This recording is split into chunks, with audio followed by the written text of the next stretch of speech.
Hello, four-wheel camper owners. Today we're going to review the Truma AquaGo Comfort Plus Water Heater. There's a few things you need to know before getting started.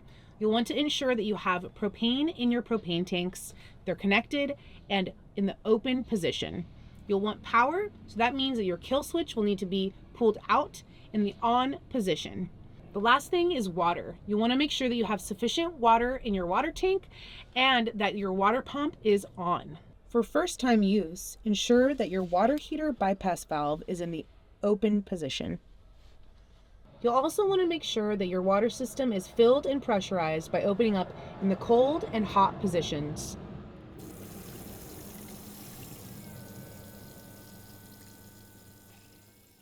This is the CP Plus display, which controls your water heater and furnace. To turn on the display, you're going to push in the dial. Then you're going to navigate over to the water heater icon. Push in to select.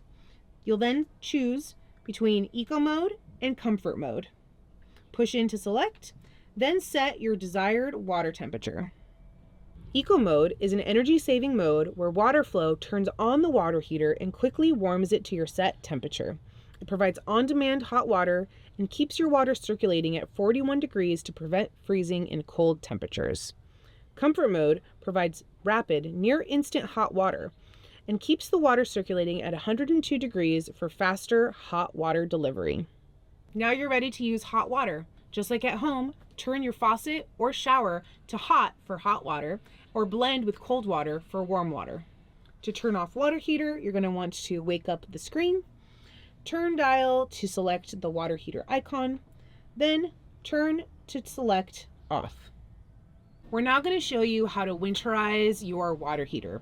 A really important thing to know is that this is only for winterizing your water heater. To winterize the remainder of your camper, you should click the link to watch this video for our full winterization instructions. First step to winterize your water heater is you're going to want to make sure that your water pump is off and that your water heater is off. Next, you're going to depressurize your system by opening both the hot and cold water until no more water is running out.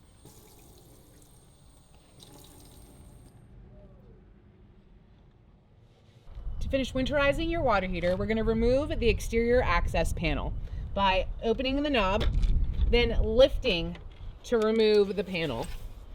In here, we're going to double check that the system is depressurized. Perfect.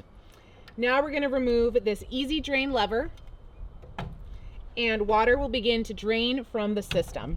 You can remove the filter and store it right inside here. This will remove any remaining water from the water heater. A couple really important warnings that will help you protect your water heater while you're winterizing the remainder of your camper's water system. You'll never want to introduce compressed air, antifreeze, or other winterizing products into the water heater.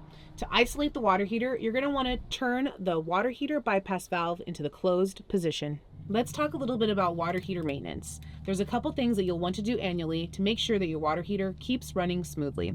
The first is to clean your water filter. The second is to decalcify your system using these tabs. For more information and settings, please be sure to view your Truma CP Plus Owner's Manual.